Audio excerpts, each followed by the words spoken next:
Shulchan Aruch au Siman Tav Kuf Nun Dalet. Dvarim Asurim Betisha B'Av, les choses qui sont interdites à Tisha B'Av. Tisha B'Av, il nous est interdit Berechitza, de se laver, Besicha, de s'enduire, Neilat sandal, de mettre des chaussures en cuir, Vetashmi Shamita, et des rapports dans le couple. Il est interdit de lire dans la Torah, dans les prophètes, dans les écrits, ça veut dire dans le Tanakh, Velishnot ben Mishnah dans la Bible, et d'étudier la Mishnah, que ce soit le Midrash et que ce soit de la Gemara, dans la Halakha ou ba Agadot, et dans tout ce qui est loi et tout ce qui est aussi légende.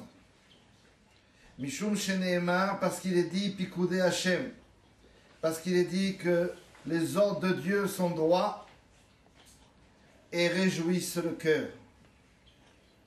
Les Tinokot shel Bet Rabban, les élèves du Talmud Torah, Betelimbo, n'étudient pas ce jour-là. Aval, bien qu'il soit permis de lire des choses tristes, Beyov, ou Bedvarim, dans Job, c'est permis de lire le livre de Job, ou Bedvarim Araim, chez Béhermia, et les choses tristes qui se trouvent dans le livre de Jérémie. Ve'im, s'il se trouve parmi ces livres des versets de consolation, il faut les sauter et ne pas s'attarder. Il est permis à la Chabet, il est permis de lire et d'étudier le Midrash Echa, le Midrash des Lamentations, de lire dans la Gemara le Perek Elu Megalchin,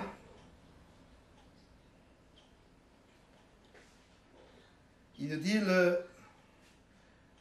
Mishnah Brura, Afalgav de Yesh Bo Gam Kamadini Medunde ou Moham, il y a toutes sortes de lois dedans. Mikol Makom Mutar Lilmod, c'est permis de l'étudier, ce Perek de la Gemara. Aval Issa Veliten Balacha Vadayasu. Mais de rentrer dans les détails du Perek Elu Megalchim, qui a le droit, à qui on a le droit de raser, de couper les cheveux, ce Perek-là, on peut l'étudier, mais pas rentrer dans les détails et dans les discussions de la halakha. De cette manière-là, c'est écrit aussi dans le Taz, c'est un mefarech de la halakha, Afilu bemakom de mutar lilmod, c'est-à-dire même les endroits qui c'est permis d'étudier, Aenu shilmod bepshutam shel dvarim, aval lo derer pilpul. Ça veut dire que même ce qui est permis d'étudier, il faut l'étudier sans trop comprendre, il faut l'étudier en passant vite, et surtout pas essayer ce qu'on appelle le pilpoul, c'est-à-dire la discussion qui va nous réjouir le cœur.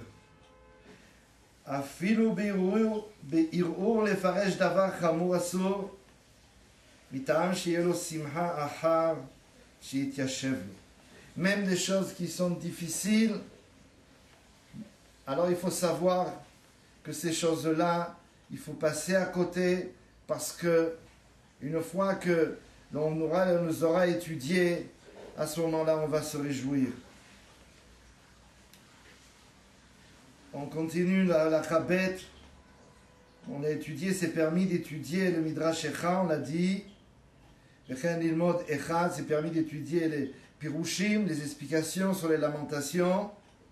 Et c'est permis aussi d'étudier les explications du livre de Job. Halakha Gimel, Yesh mi sheoser lilmod al yedei irur. Alors on pourrait se poser la question, est-ce que si je ne sors pas de ma bouche, est-ce que je peux étudier quand même des choses qui donnent de la joie? On te dit même ça, c'est interdit. Mutar likro kol seder hayom. Halakha Dalet, c'est permis de faire toute notre tfila, toute la prière, c'est permis de la dire. De la tfila, c'est permis, tout le sédérayom, tout ce qui se trouve dans les sidurim, qu'on a l'habitude de dire tous les jours, c'est permis de le dire. Mutar likro kol sédérayom, parashat hakorbanot, ou mishnat ezum ekoman, tout ce qui se trouve dans le sidur, c'est permis de le dire. Dans le livre de prière, au Midrash Rabbi Ishmael, le Haga nous dit, Mutar larzor a parasha betisha be'av.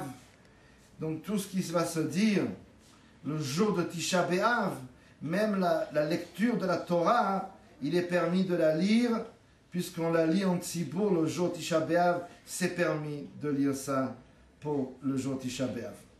Maintenant, les femmes enceintes, les femmes qui allaitent, elles font ce jeûne comme elles ont l'habitude de jeûner pour Yom Kippour, bien que les 3 tsomot acherim, bien que les 3 autres tsom, on a vu Yudzain Betamuz, Asara Betevet, on a vu aussi le Gimel de Tishrei, on a le droit, les femmes qui sont enceintes et les femmes qui allaitent ont le droit de manger.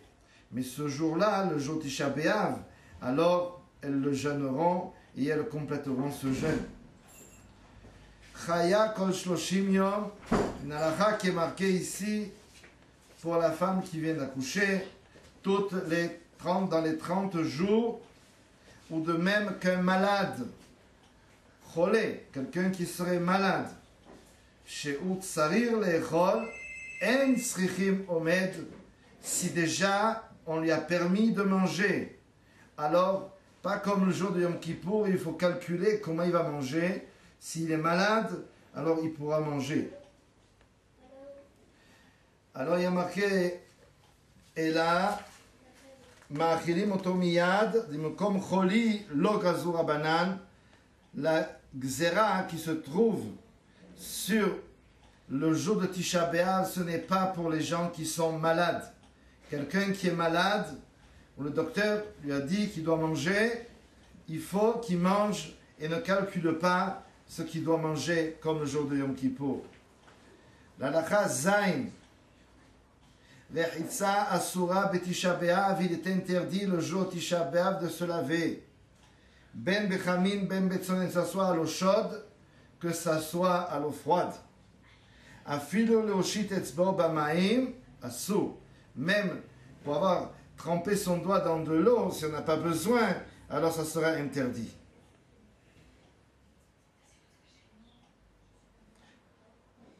Que Dieu fasse que toute cette somme et toutes ces difficultés se transforment rapidement dans la joie.